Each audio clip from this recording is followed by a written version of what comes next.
Hi friends, मैं हूं सादल। आज मैं आपको बताऊंगा कि इक्वलाइजर के थ्रू आप वोकल्स में से मड फ्रीक्वेंसीज कैसे रिमूव कर सकते हैं।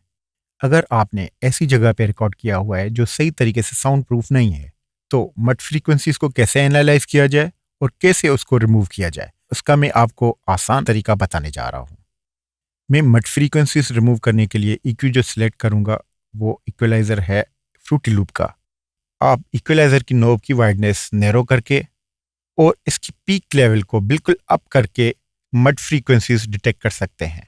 उसके बाद जैसे ही मड फ्रीक्वेंसी टारगेट हो जाए तो उसी फेडर को आप आस्ता आस्ता नीचे करते जाएंगे।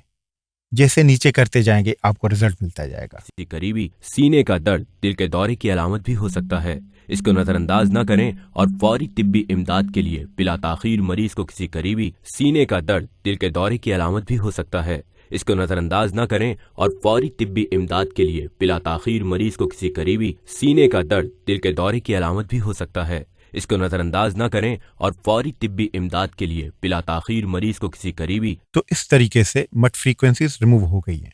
Don't forget to subscribe my YouTube channel Saad Alvi official. Bye bye.